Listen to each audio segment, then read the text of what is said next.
tukwaniriza nnyo omulungi andaba mu kaseera kano akokuwa obujulizi oyinza okuba nga obadde ova ku kanisa nga yessaawa eno gy'onneegatiddeko nnyongera okwaniriza ku program Nungamya wenkudizaamu essuubi ne tukulungamya mu bintu eby'enjawulo. Oyinza okubaako n'ekyo ekikufuukidde ekizibu tomanyi ogenda kiyitamu nti olina bw'otunuulira ne weegomba oba bayimbi ba gospel n'ogamba naye abo baayitamuko mu mbeera enyigiriza ddala Katonda alabika yabibakolera ebyabwe bakiyita kuyita ku museetwe nga temuli biko n'ebirala byonna ebigenderako. Nzikiriza mukwano gwange ate olunaku olwaleero nina omwami agenda okubeera nga atunyumiza ku bujulizi bwe naye ng'ono gospel artist ayimbye obuyimba bungi obakutte ku mitima ayina obujulizi bw'osaanye okubeera nga olaba. Tukwaniriza nnyo mu Africa ku program Nungamya. Kali mukwano nange neesimye nnyo okuba wano ku Spark. Mbadde nkulaba ebbanga ddene. Amiina. Nfuna ku mukisa we mbanko the morning service komawe wakane nkulaba ogwamuyo mwebali nya ba Spark okubanga mu promotinze enyimba z'enjiri nawo obereyo n'otaba celebrity bagala kulaba ama TV ba minister balaba banga te ba celebrity balaba ne ba minister balaba abaweereza balaba TV ekigambo television kitegeeza tele means far, vision to see. When you're on Spark television, people who are far away from you, who are as far as north, east, south, Europe, Asia, Australia, social handles zabwe, they can see Kirwana kati saawe eno bali mukunda. Kintu ki abantu kyabadde tebakumanyiiko naye ng'okyenyumirizaamu n'ogamba nti okiyina lwatisa kyakatondera ekitiibwa kya Mukama kubanga yakikuwa. Kirabo kino Katonda kiyampa obwereere nga sikiwandikidde application nga sikiguze mu dduuka ne kintunda ne kituuka n'okubanga Spark ennoonya nzaani mazima ga Katonda mu ggulu nti Kirwana janguko ku Spark ensi yonna ekulabe kino ekirabo kyolaba wabawo ekintu kyenkuuma jealously nga saagala kyonoonekeko wadde okuzanyirwamu kyekirabo kino ekyokuweereza Katonda okuyita mu kuyimba. Kigabaneko naffe omuntu ali eyo atulaba amanye ekirabo kye tuli mu kwogerako. Ekirabo kye bayita okuyimba Katonda yakigaba nga bwagaba talanta zonna. By the way buli kyolaba omuntu kyakola kirabo kyamuweebwa Katonda. To be a counsel or a lawyer Katonda waliwo abantu abayite okubeera soja obeera wayitibwa wadde osobola okwegomba n'obeera naye kati katwogere kuyimba. Okuyimba kuno kwolaba Katonda yakutandikira ddala mu ggulu. Bw'osoma mu Zephaniah 3:17 Katonda yennyini atusuubiza nti nga tugenda mu ggulu ajja tuyimbira. Zephaniah 3:17 ojja gisoma gwatulaba. Katonda ayimba naye abantu tebakimanyi. Zabbuli 10:2 lugamba nti muweereze Katonda n'essanyu mujje mu maaso ge n'okuyimba. Katonda bw'aba omuntu agenda mu maaso ge wakuba abantu badde tebakimanyi ayagala nnyo agenda ng'amuyimbira. Kakati Katonda olwoba yatandika okuyimba kuba buli kintu kyonna kimanyi kyava mu Katonda ayagala nnyo okumuyimbira. Ngamba okuyimbira Katonda kye muyita ba gospel music minister oba gospel artist kubanga gospel kitegeeza njiri ng'ogiyimba si bwe kiba kati ekyo Katonda akifaako nnyo. Kakati bwe nategeera ebyama bino emyaka 25 mu mwaka ogujja I'm celebrating 25 years nga nyimba nga recording music minister ovira ddala ku Yesu gwe mpereza bw'abanga simye nanga ajja kunfuula ettendo wamma ateze kye musaba bw'abanga mpadde nemebikoza kwegomba kwange amaziga gabeerawo bwe bubanga buziye naye bwe bukyesanyu neriyingira omukisa gutalina buyinike bwe gujja amasavu gajjula emmeezayo. Kakati oyo ekirwana naye kimanyi nti bw'oyimba omuntu eddoboozi erisabamubula ne waaba eri ategeera nti nera oyo yeye ekirwana yayimba. Buli muyimbi yenna ayawukanako katono ku ngeri gy'ayogera ne bw'obeera oyogera bwogezi omuntu ng'ali mu kizimbe nga tannakulaba can discern nti oyo gundi ya omuyimbi gundi yayogera kubanga eddoboozi Katonda yalijja akyusa mbukyusa n'oziseeka mu music codes nova mu kwogera n'otandika okuyimba naye nga byebimu kati ekirabo kino nkyebaliza Katonda ate ne mwebaza ku lw'abantu bonna abaweereddwa omukisa okuyita mu kirabo kino ne mwebaza kulwammwe abakubye music wa Kirwana n'atuuka mu nyumba z'abantu n'atuuka ku masimu g'abantu ekyo kyekirabo kyensinga okusamu ekitiibwa. Togera ku music ono wa gospel ng'otandika okuyimba ndowooza wali okyali myaka gye gy'obuvubuka lwaki walonda gospel music? Abavubuka bangi nnyo baagala obuweereza naye abaako n'ebyekwaso ebimugana okuweereza Katonda n'agamba at least nja kuyimbayo kamu aka gospel naye ate nnyimbire nnyo eno nga omanyi omuvubuka wabeera. Naye gwe kiki ekyakukuma kiki kyakuyamba ennyo okubeera nga ogamba nedda gospel music gwe nnonze paka olunaku olwaleero? Kaakati Kirwana saali muyimbi wa gospel. Kirwana ndokoka 1999 Mei 3 ku Living Water najja na nkumbi ew'omusumba Edward Stephen Kabunga yatandika ekkanisa eyo. Kirwana nava mu bbaala. Era Kirwana abantu balowooza oba nti nnyimba olw'ekisa kya Katonda enjiri balowooza mu Kirwana yali muyimbi. Siri byonna watandika bw'otyo. Kati Katonda nava mu bbaala. Nali nnyimba ku Stera ebbaala baali bagiyita she and he, omwami n'omusajja ndowooza oba omulenzi n'omuwala. She and he yalinga waawo bwoba yambuka bayita ku kagabi ng'oyambuka ng'ova ku Stera awo katono nnyo otambula ebigere 20 omutuuseewo. Kati bandi mwe nali nyimbira wadde yali bandi ng'ekuba bidongo naye bagiyitanga Kalicho Beat Band. Bandi eyo mwe mwava bagayi boolaba bayita Baganda Boys bwe bamu ku bapioneer. Naye bo ne batema ne bagenda ku kyeyo ne yeyunga naye omu baali bamuyita Kabaligo omulala nga ye Kaddugala gendo za stage name baali nga bakomedian nnyo. Okuyimba tekwali nnyo kw'amaanyi. Kali naye nga eyo bandi ze wenjingiramu mwalimu Lexus Kalema. Kali njogera kuba ngezaako okusikayo abantu naye mwalimu Gayo omulala bamuyitanga yakubanga ennanga nga piano wizard baali bamuyita Shaggy. Yali yeyita Shaggy amanya gabaga stage. Mwalinga mu Gayo omulala Ndudo Balaba baali bamuyita Honey B ne Gayo yali ayimba. Kati oyo Honey B be bamu kubatandika be bamu kubayimba olimba Cinderella olimba olwasooka okuba olwakabi mu Uganda. Kati nali secular artist naye Yesu nansinkana nandokola. Bwandokola nkitegeera luvannyuma nkyeyogera mu Yeremiya emu tinakumanya nga tonabeera mu luto lwa maama wo. Nekuyita okubeera nabbi nekutukuza nekuyita okubeera ki nabbi okumenya n'okusuula n'okuzimba n'okusimba. Kati bwentegeera bwendokoka mu lugendo luno ntegeera nti I was called to be a music minister. Kubanga call eno Katonda yagigaba kyenatandisa nakyo nga nkugamba nti kino kirabo. Ekirabo kyonna tekisinga nnyini kyo maanyi. Ngamba Katonda ekirabo in fact abantu bonna abaweereza Katonda kambabuulire Katonda buli kye yakuwa tekisinga Katonda. Kubanga Katonda ye ocean w'ebirabo byonna bisinga atwala bwati nakuwa nakwata atutolera butoolezi. Kakati Kirwana bwato nendokoka naye enjawulo bukyanga ndokoka emyaka 25 ze siddanga mu bbaala yenjawulo waviirayo ddala n'obyesonyiwa kati Katonda toyinza muwa biseera n'atakola mu mulimu. Of course netandika okukuŋŋaananga nga bwe mmala okukola olweggulo kanisa yaffe y'abakozi ng'ate nkuŋŋaana nempulira ekigambo. Kati ekigambo ekyo kye babuulira nze nenkissa mu jjita. Mwe mwava ennyimba zaffe zonna olwaleero omusana gwo gumaze okuviira yakugamba golokoka yaka ezibadde ensozi zonna zimaze okusanuka. Tunula weetegereze omukanga azikiridde obusale bwe bufuuse omuyonga kabwejungira ase nga yebagadde kuba kerubi Mukama akuviiriddeyo n'ekitiibwa kye kakirabikire ku ggwe leero. Amina. Golokoka yaka golokoka yaka alaba sipaka golokoka yaka Yesu akugamba golokoka yaka. Kati oyo Kirwana akayimba kano okayimba omyaka emeka emabega? Emyaka 21 emabega. Emyaka 21 emabega kuba nzijukira akayimba ako. Powerful gospel music is. Of course. Nzijukira akayimba ako bakakubanga ku macha ngagenda ku ssomero. Bodira n'oterako emyaka 21 olako sidazaawo ebiri.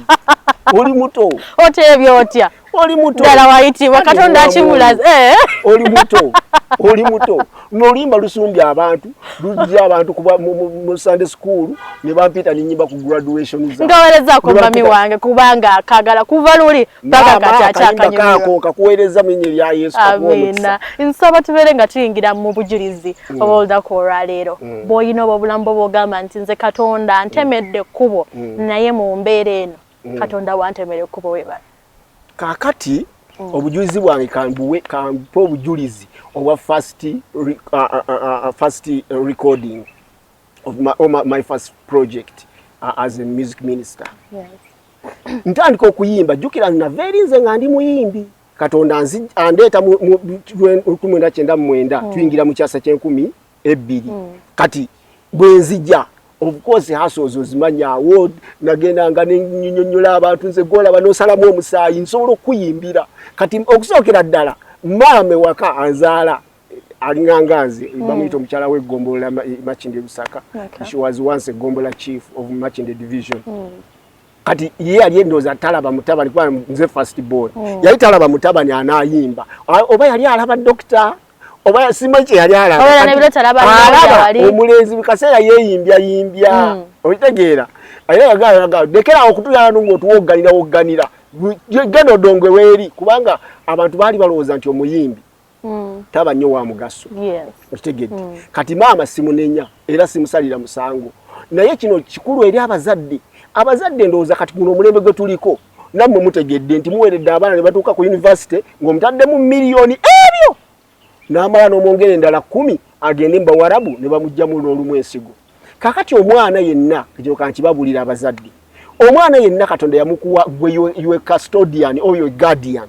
Omwana ava ewa Katonda kiki kye nagambye mu Yeremiya emu nti nakumanya nga tonabeera mu luki I think emu 5 egisoma awo na nga tonabeera mutu wa maama wo maama oba taata guiding abu guidance mwana ono naye bw'oba osobodde okuzuula passion n'otuno omwana ono byakola oyinza okuba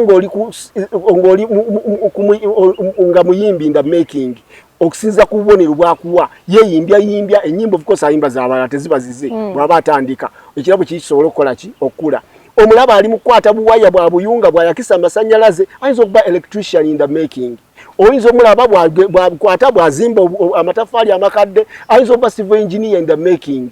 Kati Uganda twali baddawo twabuuseewo dda nga ne bino bimbonabwina kati nebaza Katonda nti gavumenti bakyusiza ki wange nda wakanda bawe bidondi nga abaana bakola correction nga batunga ebintu kale kiramenga je basoma kati na kali yakyuse kati naye n'ekyo tekimala nawe omuzadde yambako okuzuula omwana naye bw'aba asobodde okugamba nga we nagamba maama nti ne bw'osala omusayi gujja kutonya ennyukuta 4 MUSIC music I think nnyo batano maama teyakiraba ate maama nze mutabani wo omukulu alaba ngenda siri wala kubanga n'abayimbi babayitanga badonga kigambo budongera bwe kigita omuyimbi omuganda oba ategera oluganda kuba oluyi kiva mu kigambo kudongwa omuntu ayogera ebintu ebitalina makulu ate n'ekyenenye ennaku zino be bayimbi abatandise okukolera ddala ekigambo badongo buli woyimba ekintu ekitalina makulu ofuuka mudongo toba muyimbi bawulira kuze bagamba utambuza ndongo no you are a messenger of the Most High God. You are a messenger to this nation. You must convey message. Tomala gayimba bintu towemula abantu. Weta ogenda kula abana bo besimbe bagambe jjajja kitawe yali awemula gogenda tutwale ogenda kukolera ki toyambala bukete tovuma tonywanjaga sisi omuyimbi tanywanjaga Bob Guni we yajja wano leti Lucky Dube bambuza first interview oba interview ya mubuza n'abagamba sikozesa njaga neddobozi tosobola dinywa kozesa njaga nelibaawo n'ekyokubiri omuyaga abamulalu tawa bujulizi mu kooti tayogera bintu by'amagezi kati ate gwe muyimbi abantu bakubula we branding ati oli muyimbi kati vayo oyimbe message ngezimba ngeri constructive to the nation to our society to our nation kati mama talaba Kirwana mama talaba future mu muyimbi kati kojja wangajja yava US I salute you my uncle bamuyita Dr. Professor Samuel Kigongo ne Edith Kigongo babadde mu America ndoze myaka kati 5 baba retire linze bali myaka 7 bayingira 7 bwajje wa mwannyina Christine mama wange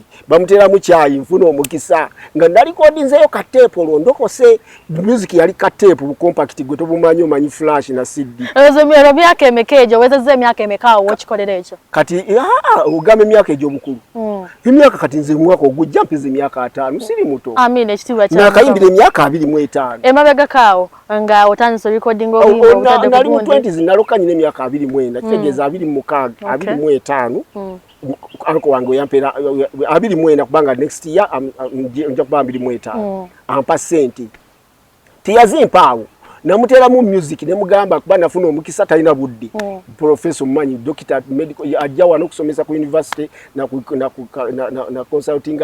consultation ya ba physician naddayo abakubudde kati mutera mu katepu nga kaliko luyimba luli Yesu gwe mpereza bwabanga simye nanga jja kunfuula ettendo wama omukisa ogutalina buyinike kati awulira music mugamba anko oyo music wange nanga we bali kuyimba nanga nene waliyo studio yenga tabayiti waliyo ki nanga onensumula ne muga anko obwe busobozi wenakoma awo naye ne mala afuna sente ngenda mu studio nungi kati ambuuza studio ya sente meka nali nagenda dane nkola inquiries gwe muyimbi ali wana ndaba make research studio sim otegere music omulungi gibamukolera kati by then the outstanding studio was Kasiwukire ya leti Bugembe Kasiwukira nobody doesn't know Kasiwukira yayagwa music wakabi mu Uganda yali akola ebintu ebyakabi kati bali bakolera album bakoleza album mitwalo nkaga kati Pademani yakulira music gundi ministry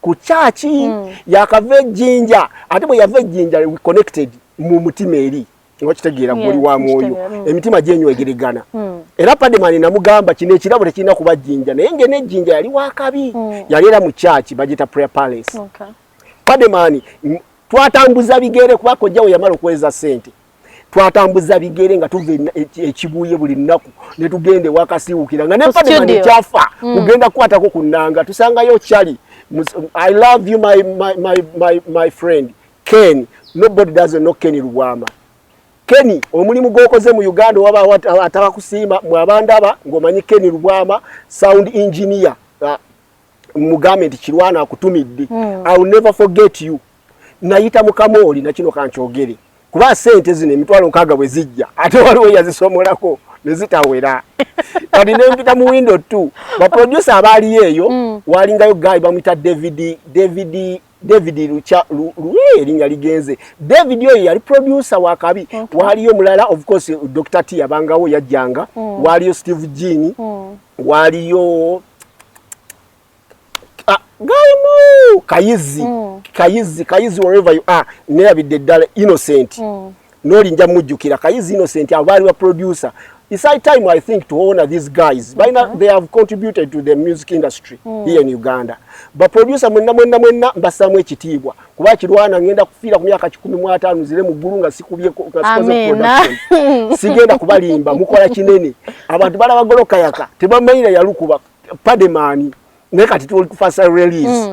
Ne nganyine ebigambo okusobola tugenda mu nga machine gun kati uliriza tugenda mu studio tuwapikeni sente window 2 okitegeera kati Kenny of course alina tunyiga mu budde bwo gwe yasasudde n'atunyiga bovaamu takurashinga ne bovaamu ne tukubayo oluyimbo ne luwera lumu bakubanga album nyimba mukaga kati ndwawo kola jukira nyina akasigiri sikwada ku mitwalo gibampadde jana kubanga ku nkaga bampakana yazimpa yampakana ne bamuwankana ano yasogola ku sente zalezo tumuleke kale kakati ulira kakati eyazimpasa mu ngalo yazileta nkaga kuba tezayitira mu banka yazileta nkaga era musajja wa Israel respected here one of the great engineers in Ministry of Works sijja mwogera linnya naye yampe mitwalo nkaga yajija wa mukwano gwe mu America kwa yagenda onamukyalira nazinga ko baku wankaga oli natusana na mpakana yabana obana nyongere 10 naye kati anagempa Kenny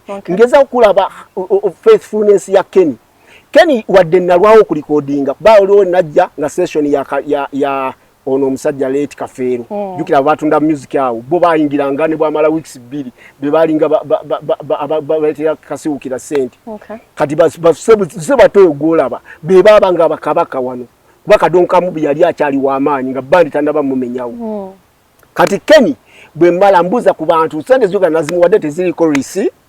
This guy is faithful until now. Suli ako muntu yali ayogedde ku Kenny kigambo kibi. Kenny wakuma testimony. Nabuza Kenny wakitolokoka. Character you don't drink, you don't smoke. Guy I know mukazi omu. Guy ever abera happy. Kati akuze namulabako nomulabako. Kenny I love you so much with my heart. Nkwagala nnyo. Abantu bangamba enyinye dungi sister cool. Abantu bangamba waziwaddani Kenny. Ne bangamba terero omutima ojja kuba ennyimba zonna zoyagala. Nentibuza niya. Pade mani tutambula buli nnako olumu tetukuba pade omulabo lwayo ng'avuga emmotoka azimbye amayumba akoze eki naye pade naye yali faithful yaweereza Katonda abaana bali best over from church baba n'enjawulo era mutunula nnyo baproducer bonna abakutteyo mu Uganda wano bonna bava mu kanisa nesiimu mwana wa musumba ne baba abantu mukimanyi awo gwennyini simba wakati wacho olowooza nti abantu bano batandikira mu kanisa nga tunakweyongerayo ne batuuka ne babivaako ne badda mu nsi tebadda mu nsi producer abanga lawyer kyogamba lawyer waba akoze gundi akoze chambers anaweza balokolo baba protestant baba protestant baba sira bona ino bawereza no production is production yele kyo tewali kutegeko kubuuza ninako muntu omu obanga dwaliro choino nze minister nze nyino kuweereza mu kanisa ba waliwo artist ne minister nakyo nja kikunyonyola from the Bible ninako omuntu omu era naye ali mweno gospel industry namubuzaako lumu nangamba nti yakolobwa MC but specifically omukolo egutabagwa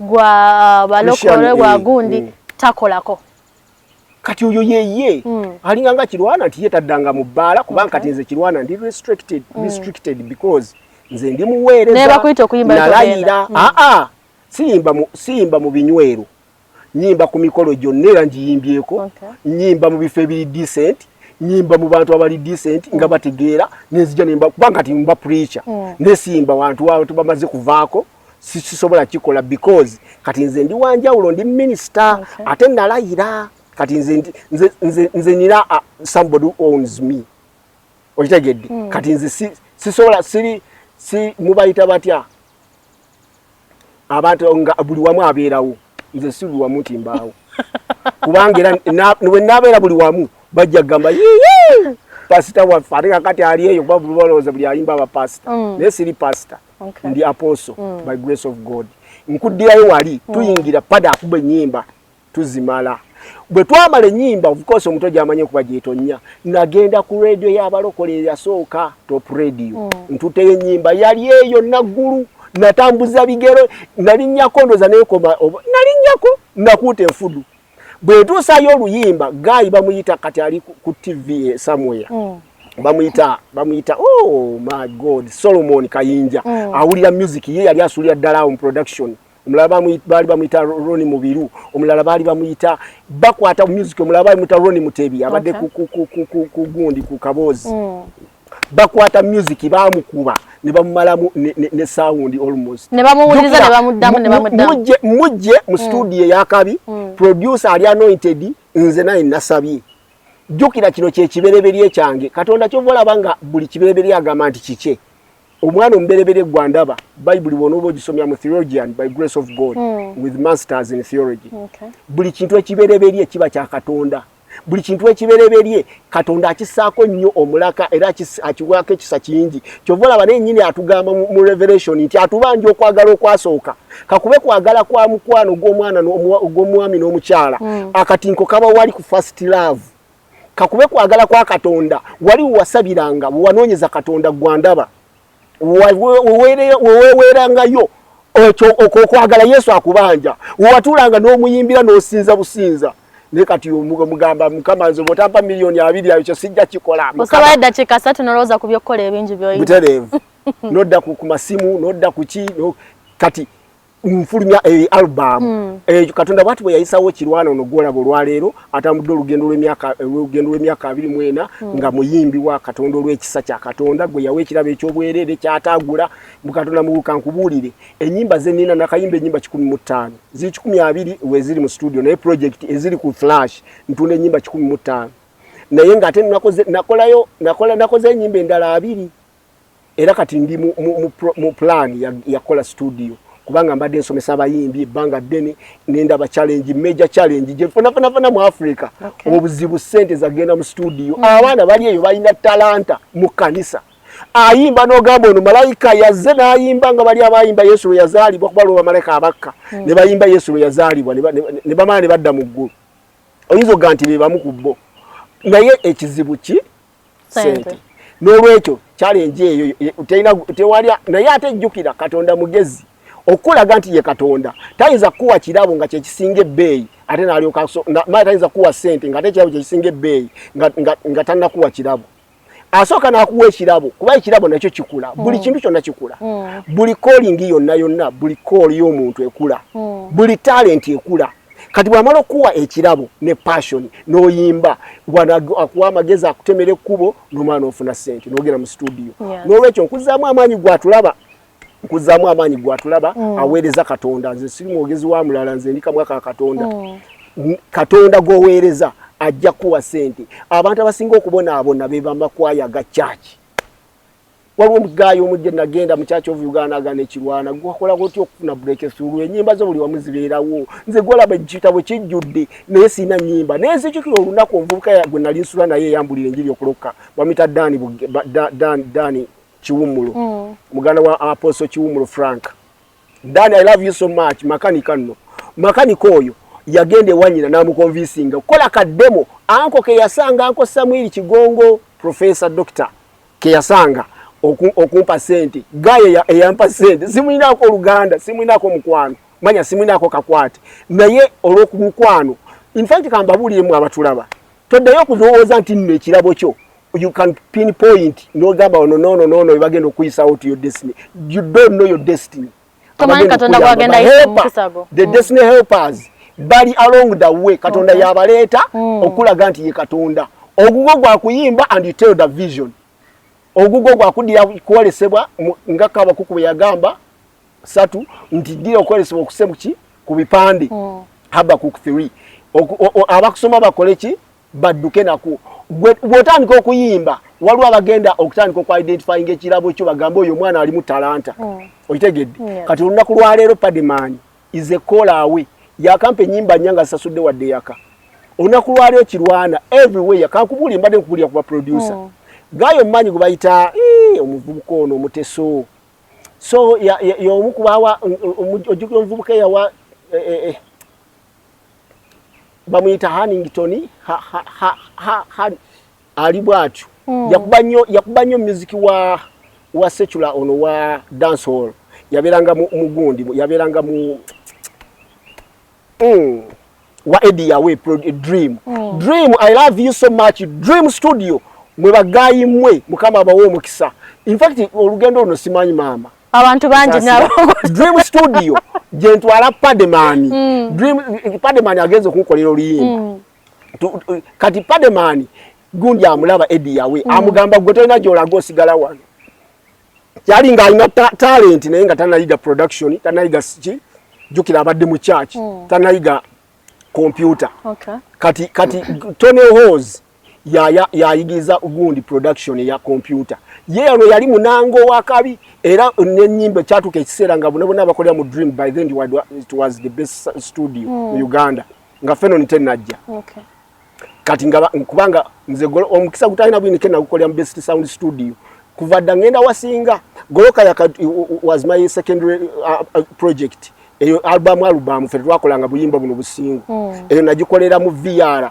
nenga producer by then was Andrew Chiwanuka and Steve Jean VR eyo yali amwami bamuyita Andrew Lugasira eriawo ku Kololo Akasha Avenue yafumwa nyimba mpitirivu nnyo era bw'owulya kiki ya goloka yaka 21 years back olimba oyinza okuga nti balukoledde mu America oba mu Australia oba mu Europe owulira kiki owulire oluyimba kati abo bonna bagayi kati ngenda bwe nva mu third album bagiyita Togwamu Maanyi ngenda wa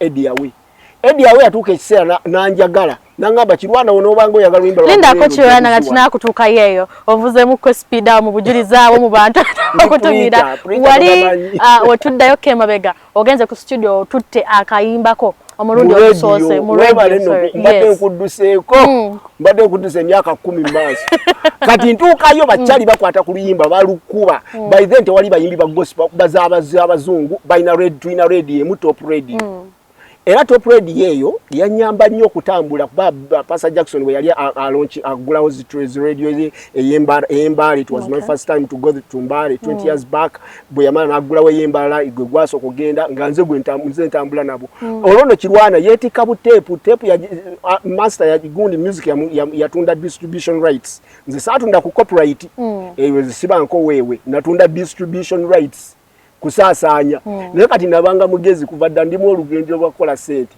nagambanga gayi nti mpa carton yabanga mu pieces 2 eyabu tape nabanga nyimba ngeriwe butambula batu twabutundanga singi 10 bonanga bugwawo olonga nkibala nti wembere Mbale nyingidde mu makabi meka 2 bwe nagenda Embalala nenyingira mu makabi meka 2 na yela butwama tugenda ebunyoro Masindi ne bagulawo radio nentekayo nenyingira makabi meka kati olwaliro wayise emyaka 24 gino ng'abantu bamanyi music wange batu atundanga music era nsaba Katonda copyright leno government mutuyambe buyambi music afudde mu Uganda mule muzemu abulamu copyright law mugisayininge ebere ekole Uganda abantu bafu obwavu abantu bakaddi abantu balina agalwadde ffe Katonda akyatukumya tuli balamu kufe Katonda akyatukumya tusobola okulya abantu basula njala naye nga balina ebiyiye mubayambe bannange Uganda kiki ekyabaawo mutuyambe copyright lefulume abantu basobola okulya mbiyiye byabwe abantu balina obutabo bawandiise ebintu ebiyiye ebyobwongo naye nga tebabiriddeemu balina emizannyo emirungi tebagifunyeemu bakaddiye bannange bajja kufa n'emizimu girulume nga gigamba government watuyamba tejja kululuma buli muntu ena agenda mu state house mpulira akabira copyright law ne copyright law kinene nnyo amateeka gonna amazibu mugasayinize nonino musayininga abantu bali embiyiye ebyabwe sikulimba kuba katukuze next year ngenda kuweza myaka anga mujani yeno ya 50 years osikula osigala Katonda kumira andi katisobola kulo lwensonga omuntu wa bintu bisatu ebitakuza muntu era njagala bano abantu babiwulira mwe teacher okay mu theology ebintu bisatu ebitakiza kukula bwayagala wulya tips zino olina okubanga Katonda yesosiyo okay kati omuntu yenna abeera nga Katonda nga yesosiye tasobola taba na bizibu bya mwoyo bakibayita emotional torture ebyo byonna kati abeera ne hope kubanga Jesus is the hope of glory okyegedde yesubi ebyekitiibwa kati oyo takaddiwe ekyokubiri ebitakaddiya abantu omwenge n'abakazi ebyo ebibiri bw'obanga obikozesa nnyo ogenda kulubuka ku myaka 3 balabe ng'omuntu eyeyerusaakale n'oddamu n'oddugala ate nga ojja kutandika okweweta omugongo ate nga tositula nsawo za kilo 10 ebyo bibiri ekyokusatu ekikuyamba okubeera nga tokaddiwa kwe kubanga obeera musanyufu ng'onoonya essanyu eddungi senjaga enjaga ojja ginywa ekkube ekuveeko owulirenga asanyusa kubeta okusanyuka okulungi kwe kusanyukira Mukama waffe Bayibuli egamba nti Dawudi yakyogera nti nasanyuka bangamba nti ngende mu nyumba ya Mukama naye jjukira Dawudi ayogera ekyo kabaka yakomparinga essanyu ly'omu lubiri n'eryewa nyumba ya Mukama nga lino lisinga kati mu Mukama waffe mwe muva essanyu Bayibuli egamba nti sanyukira Mukama anaakuwa okuyaana kw'omutima gwo nkubuulidde ekisooka ekyokubiri n'ekikugamba n'ekyokusatu kunoonya ssanyu Mukama waffe okukkiriza Mukama waffe n'abeera omulokozi wo byonna biba biteredde obulamu abutandikako in fact kambabuulire abantu balowooza nti okuloka kankibabuulire olwaleero abatabadde tebakimanyi nfunye omukisa Spark TV nennina okulokoka kitegeeza nti Kirwana mpanise kibanga bwoba mu lutalo mu mateeka g'olutalo mu nsi yonna bw'okuba omuntu awanise bakutwala mu kooti y'ensi yonna ewozesa ab'entalo ne bakusingisa obosise muntu bugenderevu kati ffe twagamba Yesu tituwanise kuba Yesu yayita abakooye n'abazitowereddwa nsimbu wabula abawummuze kati buli owanika bwoti oba ogamba Yesu nti I surrender to you take over kati jjukira gw'okwasa ye yatonda eggulu n'ensi gw'okwasa obulamu bwo kati ye driver kafulu olitegeera buli kimu kyonna kyonna akikwata n'akitereeza. Bino si yakuwulira bulungi mbuba ogenze kuzina, si kuzina. Gwe ntuwulira byevuddemu, nkola kuzina. Kuno si kuzina, tujye tunoonayo mazina. Nedda tebakulimba, ngayo ogendako mubalokole n'ofuna ekyati. Tewaliyo byamachati. Obulokozi bwa Mukama waffe bwa Kristu. Era Bayibuli egamba mu Revelation nti obulokozi bwa Katonda waffe n'omwana gw'endiga ye mutabani wa Kristu ye yafiirira omuntu, ye yawaayo ransom n'ekkanisa ye yagyegulira era yagenda ogyenonera. Tekuliko contribution ya muntu. Kyova laba atugamba twalokoka lwa kisa. Tewali yawandika baluwa ya kwenenya okuva mu bbaala saawandika baluwa ya kwenenya. Yesu yansaasira busaasizi. Kyenva nkugamba nti kkiriza Yesu. Tokkiriza okufa gwandi awo ndaba waliwo omusajja oli awo oli mulwadde. Tokkiriza okufa nga toyatudde Yesu. Mukazi we yakalokoka ondaba. Naye tokkiriza okufa nga tokkiriza Yesu. Yesu si ddiini. Yesu si ddiini. Yesu mulokozi. Yesu yazaalibwa sex. Yesu yazaalibwa Mwoyo Mutukuvu. Omuwala embeera gwe bayita Mariyamu, ekyo buli nzikiriza yonna ne Kurani ekyogera nti omuwala malayika afuuwa mu bukyala bwe n'afuuna olubuto. Ye muwala eyazaala embeera n'epasukako. Tekibbangawo mu nsi yonna. Ye yekka yazaalibwa awatali sex. Ye yekka gwe baakwata ne batta n'azuukira mu nnaku 3. Ye yekka yalinnya ku ggulu ku Mountain Olive. Abantu abasoba mu 200 nga bamulaba n'ayambuka n'agamba nja kudda mbanone mbatwale eyo. Okufa tteeka. Naye Yesu bw'otamukkiriza tosobola kugenda mu ggulu kubanga yajja n'akufiira n'asasula omusango nga gwa bwereere. Amin. Naye nebadde enjiri ate kati nga muweereza ng'ate gospel agitutte ku level endala y'okubeera nga akubuulira. Tuddeyo ku bujulizi. Yes. Mu John eno eya 50 years. Kintu ki ekisinze okukunyigiriza nga gospel artist 25 years. Of course ekisonzo okukunyigiriza nga gospel artist kyotunuulira naye ng'omanyi nti n'aba gospel artist bayagala okuweereza Katonda naye byebintu ebimu ebibalemesa okubeera nga beeyongerayo n'omusanga nti akitandiseeko oba yatandika ayimba gospel naye olw'embeera y'ensi eno n'abivaamu. Kati awo tewali wakunenyezebwa we bamuyita sitaani. Buli muntu yenna alina call oba ekirabe ekyamuweebwa Katonda. Omulabe gwe bayita Lucifer sitaani Ibulisi ye kabaka w'okulwana. Tojja kumala gayitawo. Nze nkugaye maama wange yangamba toddayo kuwogala ngwa. Kati olwalira asobola byogera. Tasobola. First of all bamugamba oyo ye mutabani wo ate yakufaananira ddala. She's proud of me. Owulira kati Ibulisi Lucifer yakulwana naye olina okuddayo ku gundi ku manyo gye bayita ekigambo kya Katonda n'olaba embeera gy'olimu kuba teweetaaga na kisoma. Kuŋŋaana Katonda buli wobeera mu mbeera bw'ojja okuŋŋaanira aleeta ekigambo ekyokusumulula Zabbuli 1:7 tugamba nti atuma ekigambo kino ekituwonya nekitujja mu kuzikirira. Kati Katonda bw'aba n'ayamba omuntu amutumira kigambo kye nga bw'olaba gavumenti bw'eteekawo amateeka n'egatusomera tobba totta bantu tolya nguzi esooka n'egakubulira ogawulire bw'ogamenya yoba si Katonda n'ekussaako emiki empingo nekutwala mu makomera. Kati Katonda yesi bwakola tebakulimba. Katonda akimanyi nti oli mwana ye yakutonda oli kitonde kye. Gwogugo gwa mugamba Yesu nkoye ntaasa. Kati gwe omuyimbi ekirabo kyo kikwase Yesu ye yakikuwa. Nze bwe nabonaabonanga bwe nti nga Mukama naye ndi recordinga dde ennyimbo zimpadde nga ndaba Black Book ejjudde tandise n'endala. Omuvubuka Katonda yamukozesa n'amukola statement. By the way kanyo kankyogere mutabani w'omusumba yafa nga agudde wali omusumba omu mutabani we yafa nga agudde mazzi. Kati oba zinavaawo emizimu okunyambala n'eŋŋamba kyali ng'akomyewo ky'omanyi ennaku zoozonna nange mpulira njagala kufa kuba n'okuyimba tekungasa sente zimbuze. Yaŋŋamba sente n'ekirabo kiriwo kiri expensive. Olwayo weetegeera nti waliwo abayimbi ba gospel sijja kwogera ku baana besimanyi nga bagera ne bagula oluyimba 2M 3M abaavu ennyo balugula ameka nga n'omuntu omukalu najja aluyimbe n'aluyita olulu.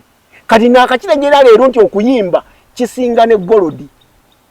Katonda kiyampa kyali kinene naye nalina okukwatirako along the way. Okitegedde ani yali azadde omwana n'atambulirawo n'atayavula n'atambulwa n'amera ebirevu n'atandika omutwe. Wamanya otya nti abantu batandise Katonda yakikolerawo. In fact saagala kumalamu maanyi akabonero akakulaga nti Katonda akuyise. Bwajja n'akwanjula abantu b'embulesinga byokola abo be yatuma si bonna tekikuyingira mu bwongo nti Kirwana oyimbira nsi yonna obulimba. Tebaddangayo balimba nti buli kyoyogera kobe preacher kobe lawyer kobe politician tibyoyogera everybody embraces what you speaking. No, that's a lie, naked lie.